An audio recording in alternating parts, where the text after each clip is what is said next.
किसानों की स्त्रियों को उनकी इस दशा पर बड़ी दया आई। उन्होंने उनके कंबलों को उतरवाकर उन्हें पहनने के लिए अपने कपड़े दिए और उन्हें भोजन कराया। किंतु वे गांव में क्या करती, उन्हें गनीम को भी खोजना था। इसलिए एक दिन आराम करके दूसरे दिन वे वहां से चली और पूर्ववत मांगते खाते कुछ दिनों बाद हलब नगर में पहुंची। वहां 2-4 दिन घूमकर गनीम का पता लगाने की कोशिश की। फिर वहां से रवाना हुई और कई दिन के बाद मोसिल नगर पहुंची। वहां भी कई दिन तक पूछने पर गनीम का पता न चला, तो वे दोनों बगदाद की ओर चली कि शायद वह उसी नगर में कहीं छुप रहा हो। यद्यपि इन भिखमंगी बनी हुई स्त्रियों को किसी छुपे हुए अपराधी का पता मिलना असंभव था, तथापि आशा बलवती होती है और वही आशा इन्हें द्वार द्वार भटका रही थी। बेचारियां हर एक से गनीम के बारे में पूछती और हर जगह से जवाब मिलता कि हमें कुछ नहीं मालूम। उधर फितना पर क्या बीती यह भी सुनिए। वह बेचारी अपने कारागार की तंग कोठरी में रात दिन विलाप किया करती। उसी कोठरी से लगा हुआ खलीफा के आवास का आंगन था।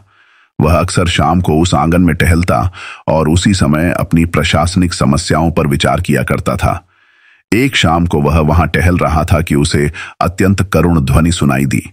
वह उसे सुनकर खड़ा हो गया। उसने ध्यान से सुना तो अपनी प्रेयसी फितना की आवाज पहचानी। वह कान लगाकर सुनने लगा। फितना रो रो कर कह रही थी, आभागे गनीम, तू कहाँ है? तूने मेरी इतनी सेवा की और मेरी भलाई की, और उसका बदला यह मिला कि आर्थिक रूप से बिल्कुल बर्बाद हो गया।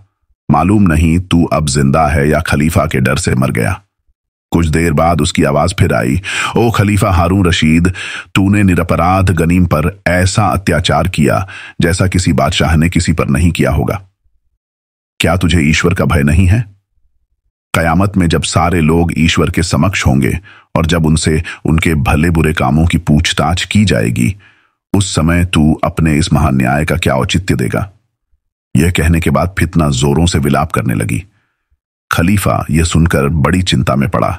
उसने सोचा कि अगर फितना सच कह रही है और गनीम निर्दोष है, तो वास्तव में उस पर और उससे भी अधिक उसकी बहन पर अन्याय हुआ। खलीफा के लिए जो भगवान का प्रतिनिधि होता है, ऐसा अन्याय किसी प्रकार उचित नहीं है। वह अपने कक्ष में गया और वहां राजमहल के मुख्य अधिकारी मसरूर को बुलाया और उसे आदेश दिया कि फितना को कैद खाने से निकालकर मेरे पास ले आओ। मसरूर को फितना से स्नेह था। वह यह आदेश पाकर बड़ा प्रसन्न हुआ और फितना के पास जाकर बोला, सुंदरी, चलो, तुम्हें खलीफा ने बुलाया है। मुझे विश्वास है कि अब तुम कैद से छूट जाओगी। फितना तुरंत ही तैयार हो गई और मसरूर ने उसे खलीफा के सामने पेश कर दिया। खलीफा ने उसे देखते ही पूछा, तुमने ये कैसे कहा कि कयामत में मैं ईश्वर को मुंह नहीं दिखा सकूंगा? मैंने किस निरपराध व्यक्ति को हानि पहुंचाई है? तुम्हें मालूम है कि मैं न्याय के लिए प्रसिद्ध हूं और किसी पर भी अन्याय नहीं करता, न किसी और को अन्याय करने देता हूं।